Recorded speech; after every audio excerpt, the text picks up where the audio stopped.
My dad left when I was 3. My mom worked 3 jobs to make nothing. I'm like, I need to retire her. And I think that was when I was 7. I just thought I had to figure out how to do it. I had grit, I had grind, I was hungry. I didn't like being a broke kid living in a trailer park. I'm going to make it happen. Tony Robbins and Tony impacted my life 27 years ago. For things to get better, you have to get better. Yeah. The outside world's not going to do crap. Doesn't matter if you like the last president or the current president or the next one. No one's coming to save you. No one's going to build your business. No one's going to give you an easy pass. No one's going to make you overcome the crap you went through as a kid or the person who let you down. It is all on us. What did you learn behind the scenes that impacted your career in a positive way? Hey guys, welcome back to the Grant Met podcast. I'm super excited to have Dean Graziosi on the show. He is a multiple 8- and 9-figure entrepreneur. He's a New York Times bestselling author, and he's also a co-founder of the Thrive event with Tony Robbins that's coming up soon. But it's a pleasure to have him on. I was just telling him right before we jumped on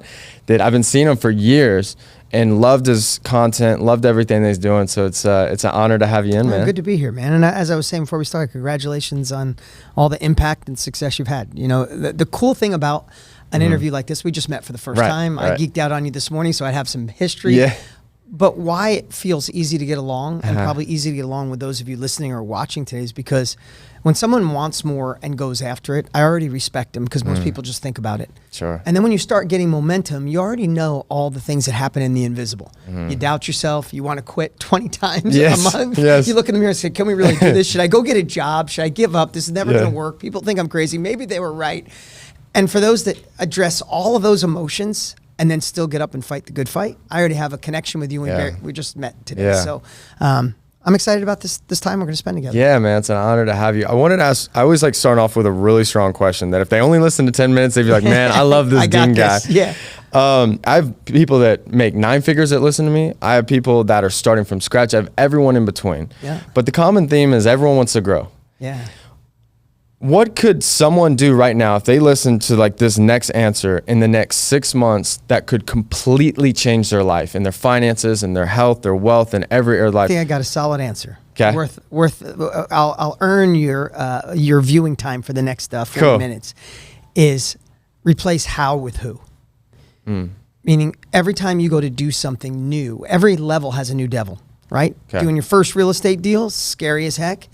Then all of a sudden you become a real estate investor and you're doing 2 deals a month, scary as heck. Hiring your first group of people, put more money out than you have, go to 10 deals a month. Wherever you are, every level has a new devil. And I know in my 20s and 30s, I just thought I had to figure out how to do it. I had grit, I had grind, I was hungry. I didn't like being a broke kid living in a trailer park. I'm going to make it happen. And I wish someone would have just stopped me, 20s, 30s, maybe 40s, I probably had it figured out by then, and just said, stop figuring out how on your own. And this is the term. You ready? Before you go to your next level, whatever that is, first deal, 10th deal, 100th deal, model proven practices. Find someone who's already accomplished what you've done.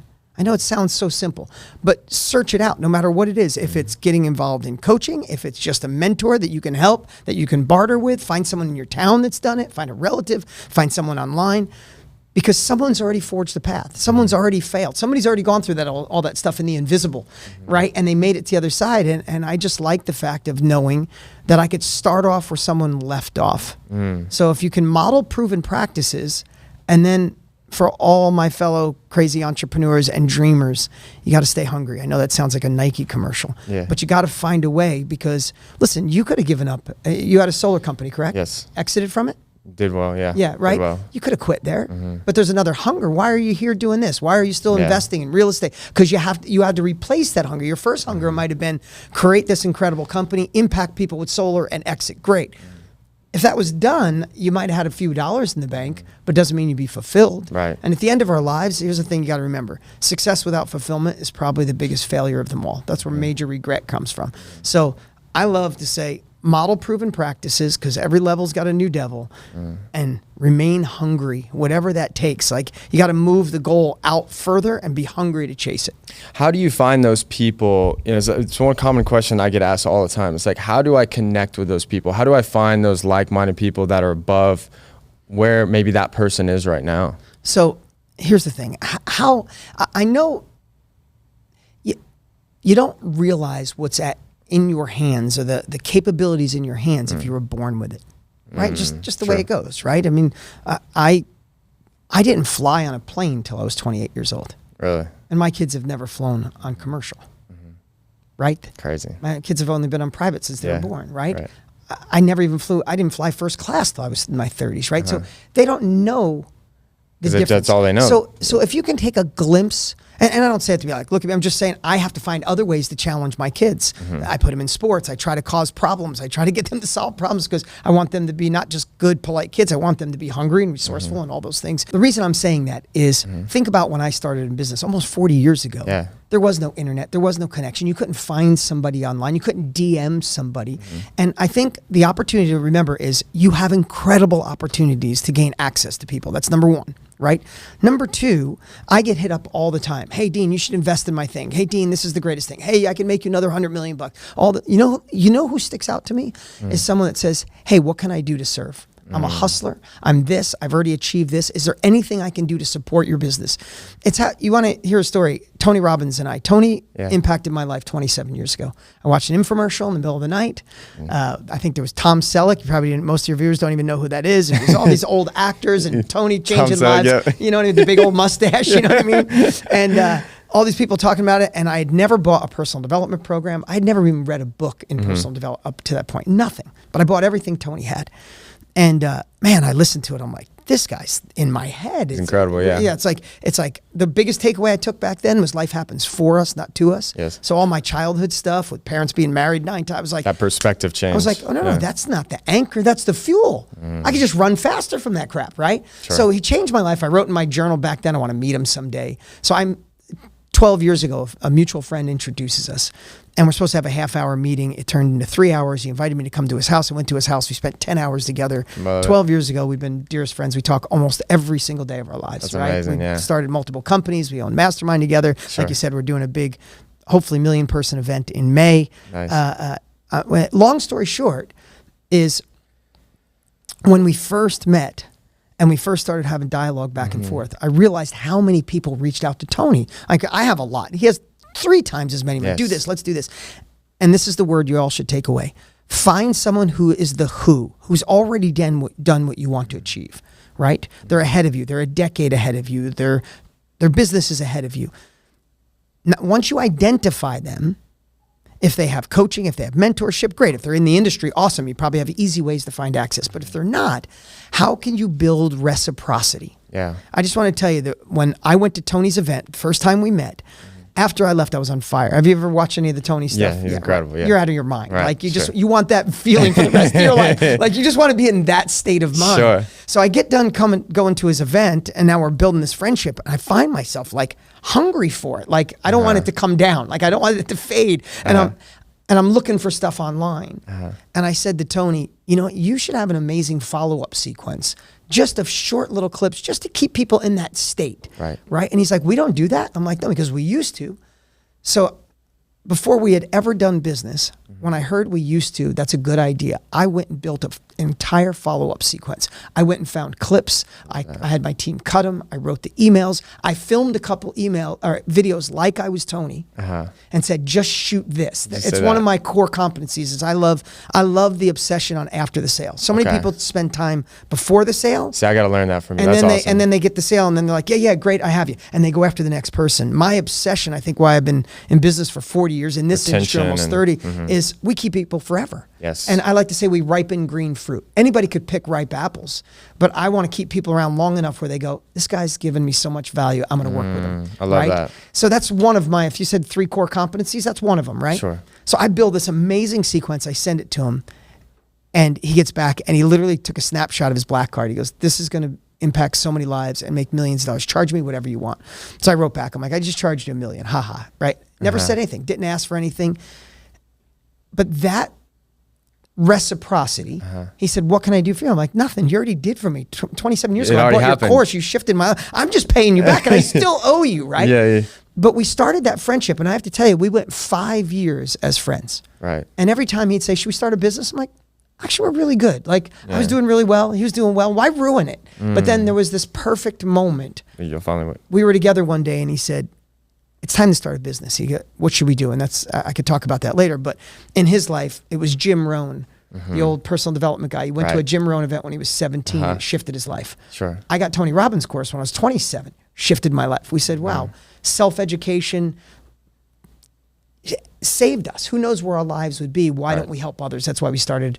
Our first company together was Mastermind. Right. Because the collective wisdom of people sharing what they know is what saved us. And now it's become a movement, that company, which is pretty fun. But that was a long answer to a short question. Sure. But how do you find it? Find somebody doing what you want to do on another level, that they're actually doing it. I'm not trying to be rude, but you don't want a 22-year-old kid telling you how to do something he's never done. Sure. And I don't mean that disrespectfully. No, please, I love 22-year-old hustlers. But you want somebody who's got depth and breadth. They've already failed miserably, maybe went broke once, had to go through an exit and the pain and torture of that and venture capital. Like whatever you want to do, find somebody who's gone through the pain, they're on the other side, and then do whatever it takes to get their talent, get their skill, and build reciprocity first. Give before you ask. From someone who gets 100 DMs a week about opportunities, believe me, the ones that stand out want to give before they ask. They do. And that's one thing I just picked from that story, but I've noticed in so many people is they're absolute certain about their mission and everything, but they also have this kind of calmness that it's going to work out, and this abundance mindset, like, I don't really need anything from anyone. I'm here to give. Yeah. And in return, everything just kind of flows naturally. And can we add one more thing to that? Yeah. Don't keep score.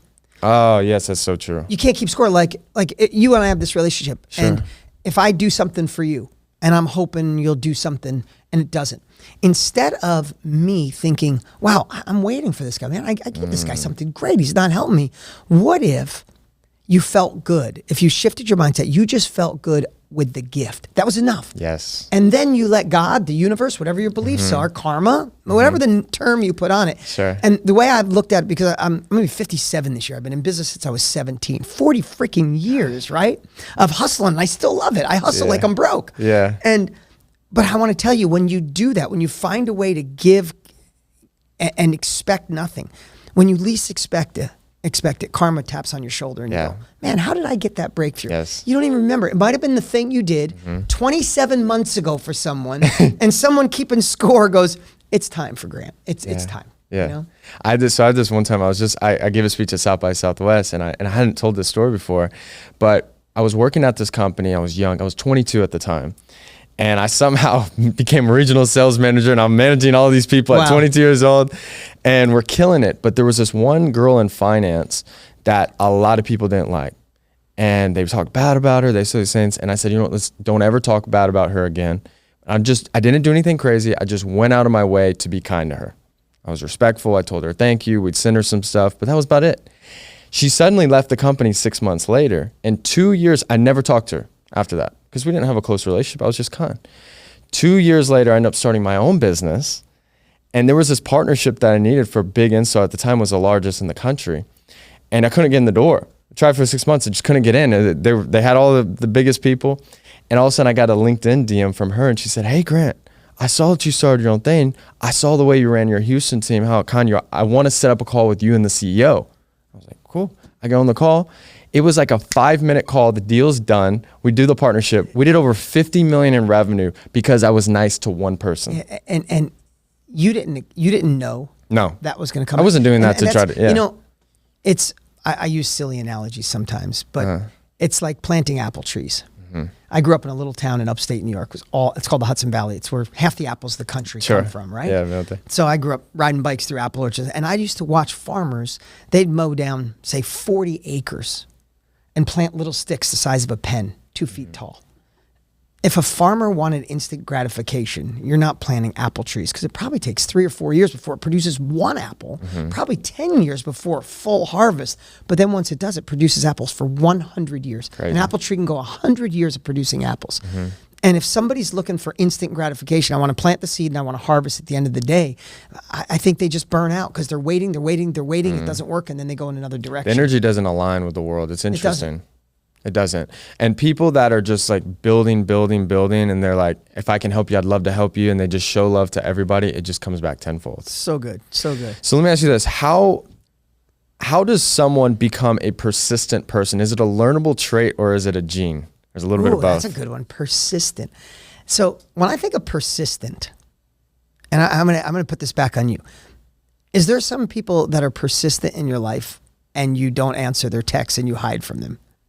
Yes. Right? Yes. Like you see their number in your phone, you're like, oh, that look like, oh, I'm not a follow-up call. I'm your friend. Yes. Right. They're persistent, but something's off about it. And so simultaneously, there are people in your life that reach out that they're hustling and you respect it somehow, right? They do it in the right way. Yeah. So I think there's persistence, resourcefulness, hunger, keep moving forward. Like I love in Ogmandino's book, The World's Greatest Salesman. I love the scroll. I will persist until I succeed. It's one of my favorite quotes. So simple and profound. Like it's so profound. What is the only word in the English language that will guarantee success? To me, persistence. Yeah. Like if you model somebody who's already done it and you keep going, you will eventually figure it out. In the book, he even says, and he wrote this in the 50s. He goes, people nowadays think the prize is at the beginning of the journey. It's at the end. And you don't know how many, he says, you don't know how many corners you have to go around. I think of that as challenges, right? You go around this corner, it's going to be, nothing there. All right, I got the next corner, nothing there. Right. If you keep persisting around those corners, the deal is there. The $50 million deal is there. Sure. The next level is there. The start of your first launch, your first product, your first real estate deal, it's there if you keep persisting. So I think in two different ways is one, you have to persist until you succeed. And the only people I've seen do that is one that have a deep enough reason why they do it. You got to find a new hunger, right? You got to find something that just gets you out of bed and drives you. And it could be at a point where you want to leave legacy if you got plenty of money, or you want to take care of your family, or you want to leave money to charity, but it's got to be deep and profound and in your soul. And then you got to keep moving forward. But the persistence part on just trying to close a deal with no substance behind it, or no reciprocity built in advance, or no value added becomes annoying, right? So there's that fine line between kind of being persistent and being annoying, but persistent with yourself, that's got to be unconditional. Right. Yeah, you can't. You just got to keep going. Yeah. You just got to keep going. And it's the way that you respond to failure, because I want to hear your answer on this. I feel like I know what you're going to say, but I want to hear it. Do problems ever go away as you get more wealthy and as you get more successful? Not go away. Got to talk to you about this one. Everybody, you got to hear me on this one. Don't wish for problems to go away. Wish to get better at solving bigger problems. You don't want less problems. You want bigger problems. Anybody could solve $10 problems. A lot of people could solve $1,000 and $100,000 problems. Most people aren't willing to solve $1 million problems. That's why they don't make millions of dollars. Sure. Right? So if you're going to stress about something, add zeros on it. So it's like, don't, Jim Rohn, because I've spent my life geeking out on personal development stuff, and I love going backwards. Dale Carnegie, Jim Rohn. Jim Rohn used to have a great saying. He said, for things to get better, you have to get better. Yeah. The outside world's not going to do crap. Doesn't matter if you like the last president or the current president or the next one. No one's coming to save you. No one's going to build your business. No one's going to give you an easy pass. No one's going to make you overcome the crap you went through as a kid or the person who let you down. It is all on us. So if it is all on us, then we can't run away from problems. We got to run into the fire. We just got to get better at handling them. Sure. You and I both know if you're in a room with really successful people, and you have been, hands down, and you're one of them, you know the person that's the most successful in that room solves bigger problems than you. If they're more successful than you, they've solved bigger problems. It's that simple. Like, I don't know how, I'd like to make it a long answer, but that's all I got. I had one of my good friends is a real estate investor, and he works for his company. He's thinking about starting his own thing. And he had an incredible year last year, like his best year. The first year you make money and you're like, this is more money I make. I don't know. Everything feels free. It was one of those things for him. So he was asking me about it, and he was all of a sudden, January was good, and then February he just like tanked. He got like really low, and he lost these 2 big deals, and it was like 50, 100 grand or something. And I was like, Austin, why the hell are you worried about bro? You just told me you want to start a company, which means that company would probably have 20 to 30 people. If they each are losing 2 deals a month, that's 60 deals a month, and you're calling me complaining about 2? I was like, dude, call me when you're losing 50 deals. Don't ever call me with that BS ever again. You could fix this problem in 4 days. He's like, damn, you're right. And it's just about the perspective. It's changing that person's perspective on, like you said, the type of problems. Yeah. And it's so key. So you've known Tony for, you said how many years? About 13 years right now. Okay, 13 years. What is behind the scenes? We all know Tony, when we're seeing him speak and all the great stuff, stories. What did you learn behind the scenes that impacted your career in a positive way? That you could find another level of drive if you just keep replacing the reason. So for example, Tony and I got along so well as his mom and my dad were like identical type of people that we had to experience in our lives as kids. So my first drive and his first drive was just to get away from the craziness, right? We didn't have money.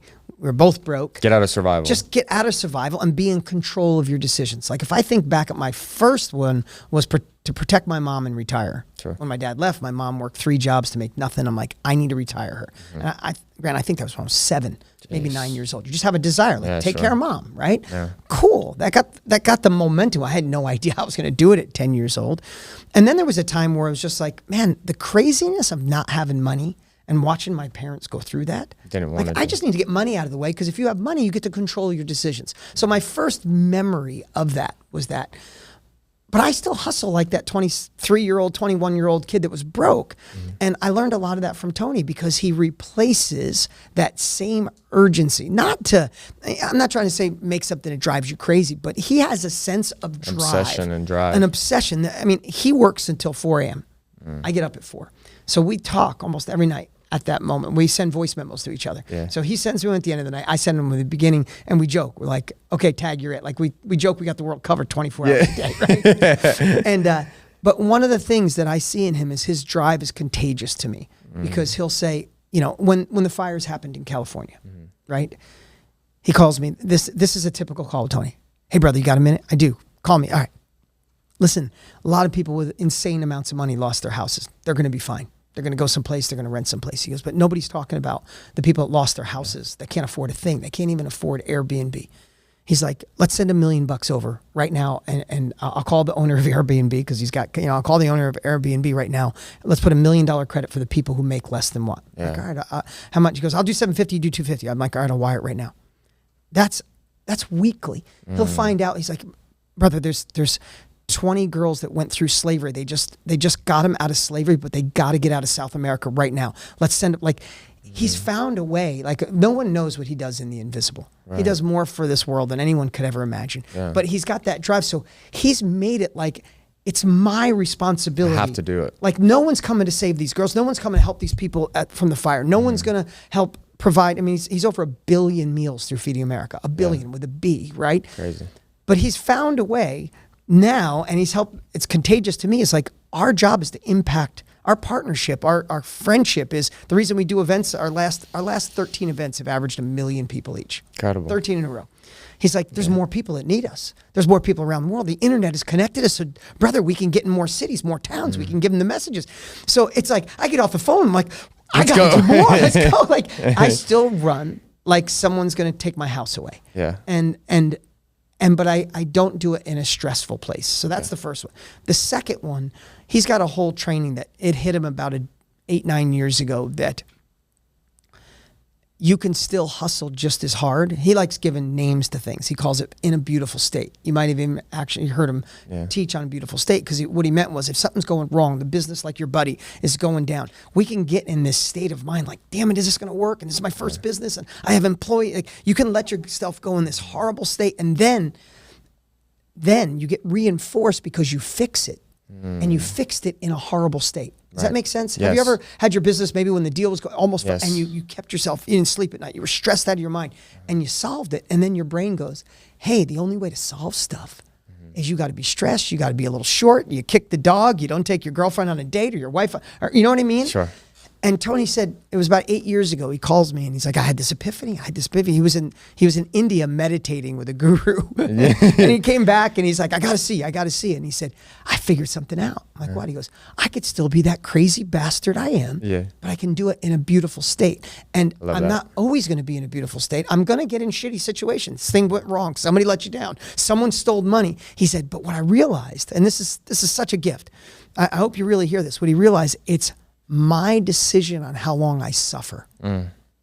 He said, I can solve the same problem in a better state. Right. So why solve it in a suffering state? He's the one that chooses the state. Right. So he's like, Right. and it's not perfect. He goes, sometimes now it lasts a minute or an hour, but it didn't last in 5 days. Right. So every time I get in that place and I find myself like, like, a top employee leaves and takes 2 employees and I'm like, I can solve this in a better state. I still can go home. I have 4 kids. I told you earlier. I can still go home and not be in that state with my kids. I can still walk in like, hey, kiddos, what's going on? Rather than, Dad's in a mood. I need a minute. Yeah. Right? Sure. So one is just keep replacing that purpose, that reason, that why with something so strong that it pulls you. He likes saying, it pulls me rather than feeling pushed. Like, this is so big, it's pulling me. I got to fix it. Secondly, why don't I just do all this stuff in just a little bit better state of mind? Love that. I love that. Pulls you in the direction. So what made you guys, because we talked a little bit before about this huge event, and it's million plus people. It's free to everyone. Who came up with the idea, and how have you seen it impact people? So, it's been so fun watching this company grow, because, there are so many people, and those of you that are following you obviously have already said, I'm going to start my own thing, or I'm going to do my own thing, or I got the ambition to do it. But there's so many people, amazing. I like to call them, I think of my mom, like, there's so many badasses without a blueprint. Yes. Right? I watched my mom. My dad left when I was 3, and my mom is one of the sweetest, most innovative, creative, but she didn't have a blueprint. She didn't know what to do. And she went and cleaned houses, painted houses, and cut hair. And then she didn't pass her license to cut hair, so she could only like sweep up the place and blow. So I watched this amazing woman work 3 jobs, come home at 9 o'clock at night, tired, hands hurt. And I didn't know what it was back then, but as I've evolved, it's like, my mom was a badass. If someone would have said, hey, come here a second. You are enough. You know enough. You're just not quite sure what to do, where to start, what to create. Let me help you. Like, if someone would have done that for my mom, right? It would have changed the game. And everything. So we just decided the industry that we're in, we sell what we know. It's what you do here in a podcast. Like, we took our life experiences, the good, the bad, the things we learned from other people. We package it to help people go faster. Tony likes to say, condense decades into days, or years into months, right? So when Tony and I decided to start a business, we started a company called Mastermind. We said, why don't we teach people, those badasses, even now it could be someone that doesn't, like my mom, or so many people who've done amazing like you. You've already built and sold a business. You're a great investor. People want to know, why should they start off trying to figure out, I said earlier, how versus who? Why should they figure out how to do what you've done if you can package it and let them get there quicker, right? Model proven practices. So what we do over 3 days, and why we got excited, we did our first one, we had 250,000 people. Second one was 500,000. Third one was 800,000. It just kept getting bigger. What we do over 3 days is show people that if you know you want to do another thing, you already have a skill, you have an experience, you have a life experience, how to turn that asset of that experience into a product. Love it. So we teach people how to package their knowledge, help people go faster, help people go quicker. So if you think about it, it's the blueprint for those that want to do their own thing, or they've already done great stuff in their life. Some of our clients, have built an accounting firm, and now they have a coaching program teaching young accountants how to do their own thing rather than being stuck in a job they hate. I mean, it's everything possible. 120 countries, over 7,000 niches. Amazing. From hairstylists to accountants to people teaching how to paint, how to do art, how to fly fish. People are just taking their life experiences and turning it into a business. And this industry, when Tony and I started, was small. Now it's $1 billion a day industry heading towards $1 trillion a year. So we have fun waking people up, getting them disturbed with leaving their life the way it is. And at the end of 3 days, they either say, hey, I want to try this, or I'm going to do my own thing. And I think people wait for it. It's turned into a yearly movement, That's incredible. That's incredible. So how do they do it? What's the details? If you could put a link in the show notes. Okay. It's absolutely free. It's called Thrive in 2025. Okay. This year we have, obviously Tony and I live. Matthew McConaughey's coming because we helped him launch a course. So now he wants to talk about that. Got Jay Shetty coming and some other really awesome surprise guests. But it is a really, it's a really special event. And it's only 3 hours a day.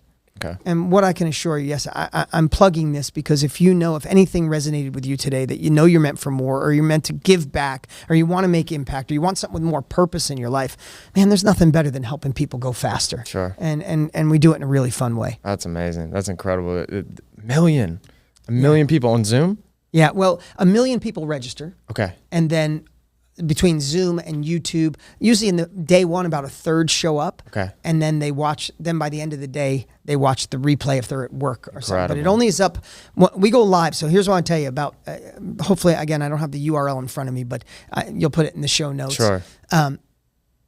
Once it's over, we take it off online. And that's the reason we push people to come live, because there's nothing like being live with hundreds of thousands of other people Same from around the energy. world. And you know what it is? You feel like, I'm not crazy anymore. I'm not just the one. And you meet people in the Zoom room and you're like, you too? Yeah, me, let's do this, You find accountability partners. It's, we are, if I just digress for a second, if you think about where we are in the world, like I've never seen it in my 56 years on this planet.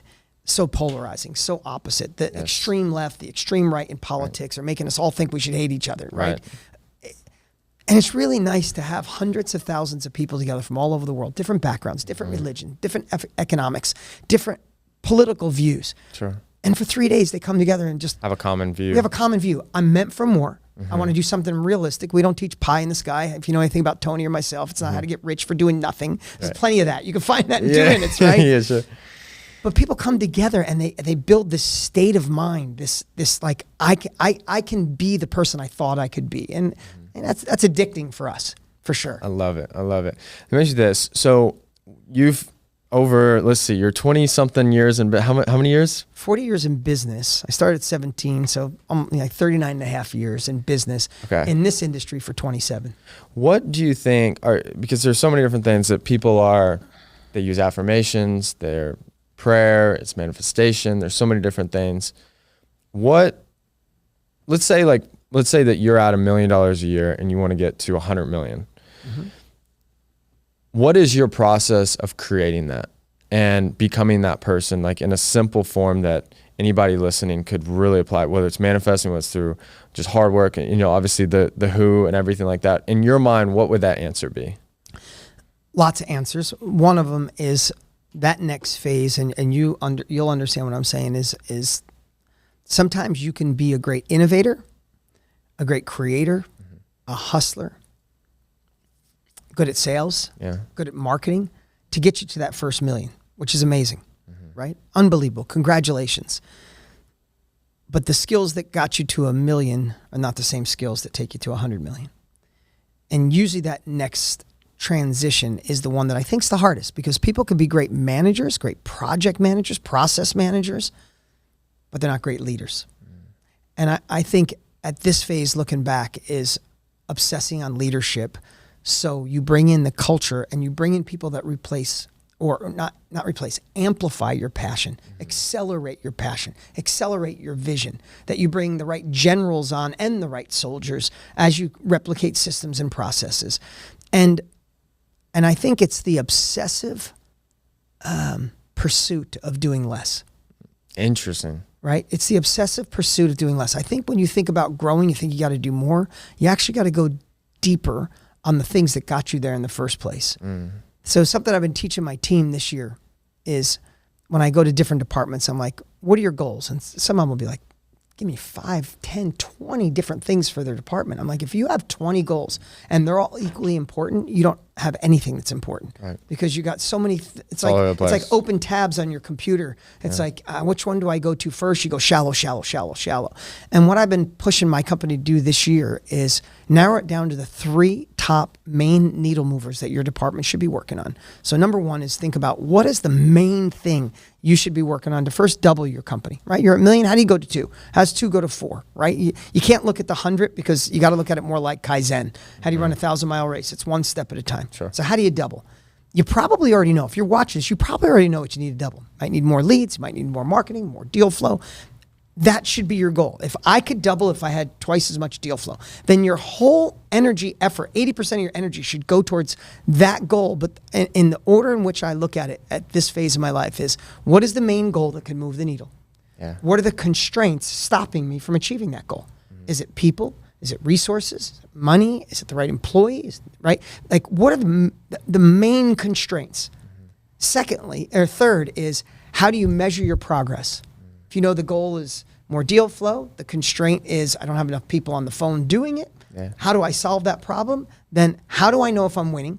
There's a lot of people, you've seen this probably in the growth, is you have people that are hustlers, but they're not measuring, so they don't know. And then they lose the basics. drive too, because they're just doing it and they can't see what's going on. Can't quantify it. Exactly. And then the fourth thing would be, what's the deadline?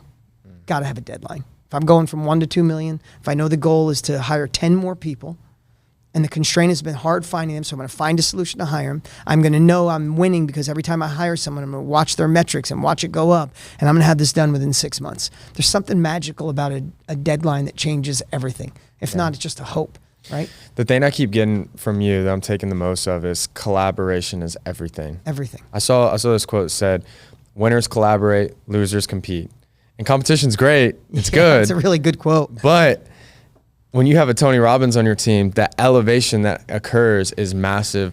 Another thing I was thinking, I was just talking to a couple of my buddies that run companies, and it's fun as I've grown because I was so young as I started becoming an entrepreneur, that everyone around me was not doing what I was doing. You know, they all have different paths.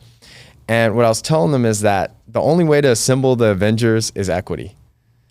I was like, would you come work for me if I paid you $1 million a year? He's like, no. I was like, what about 2? He goes, man, sorry, I want to come work for you. I said, well, if it was $1 billion opportunity, would you consider it? He's like, yeah, I would consider it. I'm like, okay, exactly, right? Yeah. And so that's the thing I'm getting from you is like when you work and collaborate with people that are great or they specialize in things that you don't specialize in, the elevation happens so quick because you're borrowing all that time that they've accumulated. Yeah, I just brought on a new COO for Mastermind.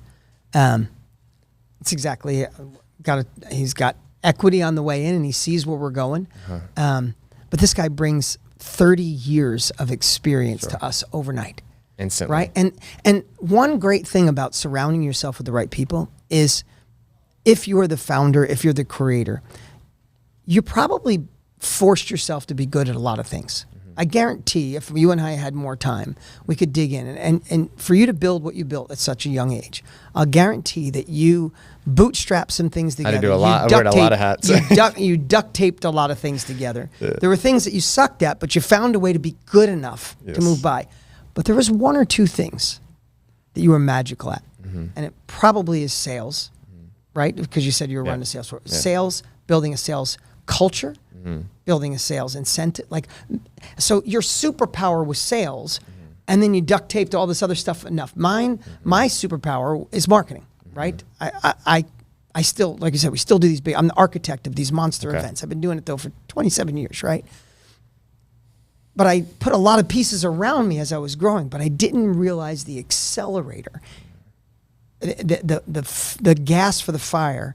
If I could just work on what I'm best at and hire somebody incredible where I used to duct tape, now there's somebody incredible maximizing operations, maximizing as a CFO on where the money should go and how to allocate and say, hey, you know what? You're kind of working hard in both of these. This one's got you a 200% profit. This one's got a 10% profit. No, stop working here, put all your efforts over there. Like all of a sudden you start putting these key people in place, and that means what my core competency is, I could spend more time and I could develop it and I could get deeper, I could get stronger. I could go to masterminds, I could collaborate with other people. And all of a sudden your core competency or unique ability, whatever you want to call it, when you're working in it, it's moving the needle for your company more than anything else could. Yes, I love it. And that's the thing. I've gone in 2 phases. The first phase was like, I'm wearing all the hats. I'm going 1,000,000 miles an hour, 7 days a week. And then I remember it was the second year, and we've gotten best place to work, and everyone's telling you how great you are. But I finally kind of learned how to be a CEO. And I remember there was like a Tuesday, and I used to be on like 20, 30 calls a day, like a crazy person. No one's calling me. I'm like, okay, this is weird. What's going on? My business going bankrupt? Maybe, yeah, it was the end. And it's like later in the morning, I'm like, what's going on? And then I call one of the managers. I'm like, hey, what's up, man? He goes, hey, man, I'm in the middle of a deal right now. Do you need anything? And I'm like, oh, no, I'll call you later. I'm like, this is weird. And all of a sudden it's like, deal. And I'm like, oh my God, I figured out how to delegate. Yeah. And then the next phase is like what you're talking about is true collaboration, equity, and bringing on the right partners and doing. I just love everything that you're saying. What about when it comes to getting over a major loss? Because there's some people that maybe they tried something that didn't work out. they went in a certain industry, they couldn't figure out what they needed to do. How'd you overcome adversity in business as an entrepreneur? Even like you mentioned earlier, like what if your best person leaves or you lose a major client? How do you respond to that? You know,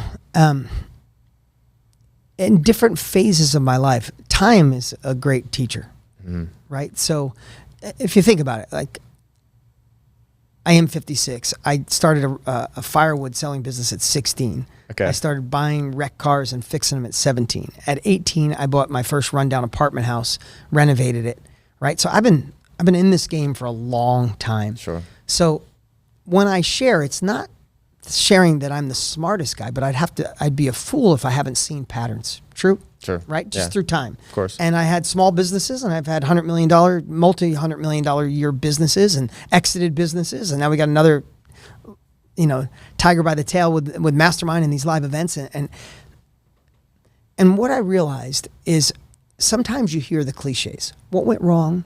Learn from it. Be empowered, and then move on. And you're like, screw you. Like, you have no idea how hard this one is, right? Like, but the fact of the matter is, it's something I teach my 16-year-old son all the time. I've been saying to him, focus on the fix. We only have enough energy to move a company forward, to move our life forward, to still be a good dad or a good mom, be a good husband, be a good wife, be a good friend, be a good leader, grow your company. Like there's only so much energy that can go around, true? And still hit the gym in the morning and still eat healthy. Like there's a lot of balls in the air. And when something goes wrong, I've just trained my brain to go, that stinks. And I'm sorry that happened. But all my energy has to go on fixing it. And when it does, it puts you in a different state of mind. Because when someone leaves you or takes advantage of you, you're like, why would they do that? How could they do that? Why'd that happen? Or why'd that deal fall through?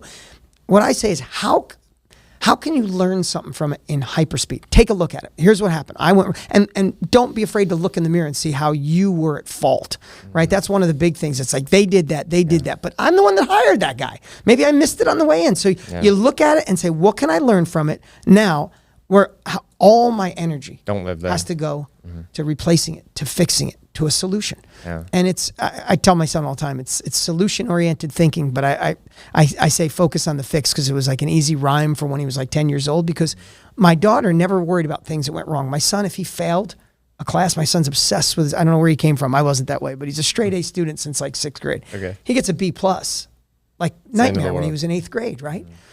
And instead of, like, I would watch him beat himself up over it. And I'd be like, hey, what can you learn from that test? Well, I should have studied. Great. Go get an A+ on your next 3. The average will come back up. You're still an A student. Like, I know I'm using a really simple example for a 12-year-old kid at the time. But how many times do people focus on something that went wrong and it becomes like this thing? Like, if something goes wrong, it may not be your fault. But it's your responsibility. Right. It's your haircut. You got to walk around with it. Yeah. You have to. It's your responsibility. And you can use it as an anchor or the wind behind your sail. You get to choose. And when someone says, yeah, but that's naive, it could be really bad. No, it's not naive. I remember, this last thing I want to say on this. I remember Wayne Dyer. I used to love listening to Wayne Dyer. And Wayne Dyer got cancer. I think it was leukemia. And he said he was doing an interview and he said, I was waking up every day. It's like, why the hell did I get leukemia? Did I eat wrong? Did I drink too much when I was young? And he was thinking of all these reasons on why he got leukemia. And he's just in a funk. And he's one of the most optimistic people you could ever listen to. Successful, everything, yeah. Right? And he said, then one day he woke up and said, what the hell am I doing? He said, I have leukemia. Either way, I'm waking up with leukemia. I might as well wake up with a different approach to it. Sure. So he said, one day I woke up and said, hey, I'm going to be the guy that beats leukemia. So every time he went someplace, he goes, you got leukemia? Yeah, no worries. I got leukemia, but I'm the guy that beats it. And he said, I just shifted my mindset to, I already had leukemia. The way I look at it is things already went wrong. You can't undo it. You can't. So how we approach it, we could approach it on why, whose fault it is, or we could just say, I'm changing my mindset. Like you spill a glass of milk. It's like, whose fault is it? Why did it happen? Who put the milk there? Or go get a new glass of milk. Get a towel. Clean it up.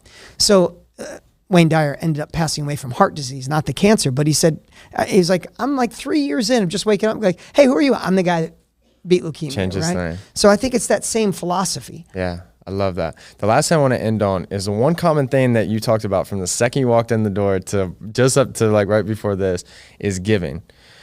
how important is giving to you, and why should we be givers?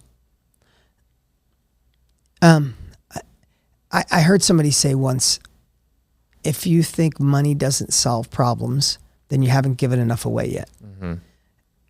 And just like we were talking about doing things for others and not expecting anything in return, I just like to look at it as if we were gifted. I won't go too long on this, but I had the opportunity to sail around his island with Richard Branson. Mm-hmm. And it's not because I was the coolest guy in the world. It's because I raised money for his charity. Okay. And then I got invited to his island as the thank you. Sure. And he happened to be there. And I wake up early, 4:30, 5 o'clock every day. So did he. So 2 mornings in a row, when he saw me, the third morning, he's like, you want to go sailing? I'm like, hell yes. Yeah, right? So I get to sail with a billionaire. Uh-huh. And I was talking to him, and he said, I asked him the question you just asked me, literally. Mm-hmm. And I was waiting for this magical billionaire answer. And you know what he said? He said, different people were gifted with different skills. He said, thank God for the people that go to a homeless shelter and serve food and change bedpans and do all this stuff. Thank God for those people. He said, but the universe, or whatever he said, it was God, the universe, I don't know what he said. He goes, gifted you with the ability to make money. So we should use that gift. He goes, because some people need to hand out the food, and some people need to walk in there and hand them $100,000 check and say, I hope this helps for the month. Yeah. And it shifted my perspective. Like, it shifted me to the point where, like, I know how to make, I'm going to go make as much as I can. Give as much. And I'm going to give as much away as I can. And I like being dedicated. My wife loves Phoenix Children's Hospital. We live. That's a consistent thing we do. But I love being able to cut the check there's somebody staying in an Airbnb right now doesn't know that my hard work bought their place. Yeah. Or there's a school being built in Africa right now. Yeah. They don't know that I'm building that, but I do. Yeah. And I want to work harder because that feels pretty damn good to do for others who can't. I love that. So I know it's a simple answer, but why not use it as another tool in your toolbox of leverage to drive you and to help and to make an impact in the world? Well, man, thank you so much. It's an honor to have you on, man. Where can we find you on social media? At Dean Graziosi. And again, the Thrive in 2025 event is May 15th, 16th, and 17th. Put it on your calendar. Find the link. It's not kind of free. It's totally free. Happens once a year. And I promise, if you like this, you'll love that. Love it, man. Well, it's an honor to have you on, man. Thank you guys so much. And we'll see you again for the next episode. Thanks, guys.